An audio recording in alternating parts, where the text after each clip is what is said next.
This is CBC Winnipeg News.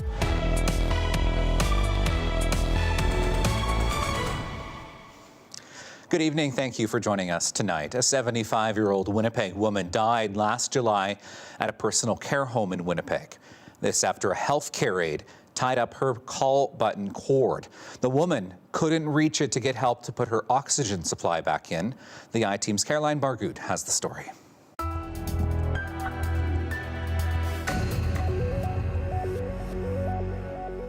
Kathleen McCarthy was full of life. The 75-year-old was born in Moncton, New Brunswick. She moved to Vancouver in her 20s, then to Winnipeg in the mid-1980s. Kathleen loved to be in the company of others and had a great sense of humor. 10 years ago, she suffered a brain aneurysm, which left her dependent on oxygen, depressed, and confined to a bed. Not long after, McCarthy moved into the Kildonan long-term care home. Last year, Bill McCarthy got word his sister had died. The oxygen tube had fallen out of her nose and she couldn't get it back in. She also couldn't call staff for help because a healthcare aide had tied the call bell cord out of her reach 2 hours earlier. I'm sure that if that buzzer was taken from Kathy, the person who took it from him was doing it for the greater good. Winnipeg police were called in to investigate and wanted to charge 3 healthcare aides with criminal negligence causing death. The aide that tied the call bell cord and 2 others who knew about it but didn't intervene. Police referred the case to the Crown, but the Crown didn't authorize charges. We don't know why. According to court filings obtained by CBC News, Winnipeg police got a court order for the internal call box records the night McCarthy died. She was known to pull on the call bell cord about every 10 minutes, so by getting a record of the calls, it would show investigators when the cord was out of reach and for how long. Rivera, the for-profit company that owns the home, says as soon as it learned what had happened, it called police, the Winnipeg Regional Health Authority, and McCarthy's family to let them know what had happened. Neither the union representing the aides or Rivera will say if the workers are still employed.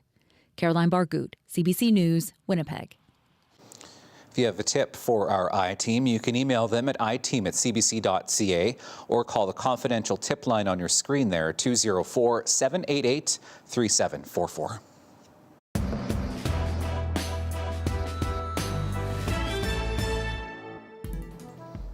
Well, a new poll shows mayoral candidate Glenn Murray remains the top choice among decided Winnipeg voters. The Laychuk poll was commissioned by another mayoral candidate, Scott Gillingham. Now, it suggested Murray has the support of 28% of decided Winnipeg voters. That is down 12 points from a probe research poll that was done in September. The poll suggested Gillingham remains in second place with 19% support, with Kevin Klein and Sean Loney in third and fourth place, respectively. Now we have to tell you, the online Laychuk poll of 496 Winnipeg adults was conducted between October 6th and 11th. The poll has an equivalent margin of error of 4.3%, 19 times out of 20. Another Winnipeg mayoral candidate was on the campaign trail today. He wants the city to show its support for veterans. Robert Falcon-Ouellette is a former Armed Forces member, and he wants to build a multi-story residence with services for homeless veterans. Cameron McLean has more. Robert Falcon-Ouellette says there are too many homeless veterans in Winnipeg. The former Naval Petty Officer Second Class held an announcement at a veterans memorial at the corner of Sargent and Valor today. On Monday, October 17th, Sergeant Tommy Prince will be having his stamp being released in his honor at the Canadian Museum for Human Rights. There will be a number of Indigenous veterans and all veterans coming out to do that honoring, but he died homeless. He wants the city to work with the federal government and the Royal Canadian Legion to build a multi-story residence with services for homeless veterans. He also called for free parking and transit, as well as access to recreation facilities. Ouellette says he would also build a park dedicated to veterans who served in the war in Afghanistan. But it's important to keep having access to those types of facilities to maintain that mental health so you can be resilient. He says the park would include 159 trees representing the Canadian Armed Forces members who died during the 13-year mission. Cameron McLean, CBC News, Winnipeg. A reminder that CBC Manitoba will host a live Winnipeg mayoral debate next Wednesday. That's on October the 19th, 1 week before the civic election. You can watch it here on CBC Television starting at 6 p.m. It will also air on CBC Radio 1 and online. A Brandon University professor says he'll be keeping a close eye on a public inquiry into the use of the Federal Emergencies Act. That inquiry got underway in Ottawa today. It will look into the events involving the protest convoy in Ottawa in early February.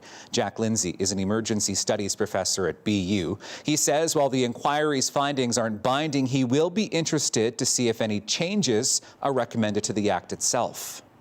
What I'm hoping is that it'll actually have us look back at the Emergencies Act entirely to question a little bit more about why we didn't declare during COVID for the public welfare aspects, but did declare using the public order powers. Perhaps it's time for us to think about whether the federal government and how the federal government gets involved in emergencies.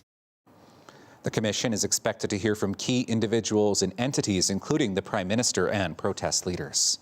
The latest COVID-19 numbers from the province came out today. They cover the week of October 2nd through 8th. During that week, another 13 Manitobans died due to the disease. That is 4 fewer people than the previous week. 73 people with COVID-19 were admitted to hospital. 14 with the virus were admitted to intensive care units.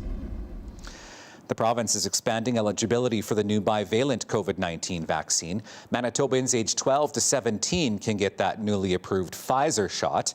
Parents and guardians can book appointments for youth starting tomorrow morning. A new homeless shelter has opened its doors in Thompson.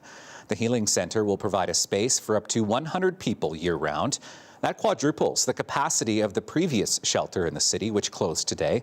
The Healing Centre will be open 24/7.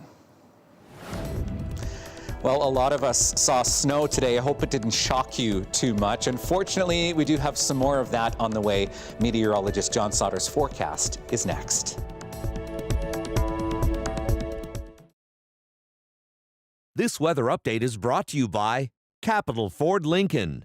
22 model clear-out is on now. Wanted to show you the afternoon satellite and radar because it has looked like this all day today with northwesterly winds circulating the moisture off the lakes. A lot of this is snow, but it's mixing with rain. Over here on the east side of Lake Winnipeg, we still have a snow squall warning in effect. Right along the shore is talking about 10 to 15 centimeters of snow and then a snow squall watch farther to the east. Not much change here. We'll stay in this flow as the first low pressure system kind of moves off to the south and east. Another one, though, starts to kick some more moisture into our region as we head into the end of Friday. More showers by the end of Friday, and then Friday night into Saturday, an area of rain/snow that will bring more showers on and off through the day on Saturday. Much like last night, wet flurries and 0 will carry that into Friday morning at +1. Winds are still strong in the morning, and then in the afternoon, the winds are lighter. We do warm up to 6 degrees, and the flurries change over to showers. And then it's rain showers Friday night, and on Saturday, off and on through the day, we get windy again on the weekend, cooler Sunday, a chance of a flurry, then warmer and drier, brighter weather is on the way, I'm happy to say, for next week. Thanks, John. That is your late news for this Thursday. Thank you for being with us tonight. We'll see you tomorrow at 6 and 11. Have a great night.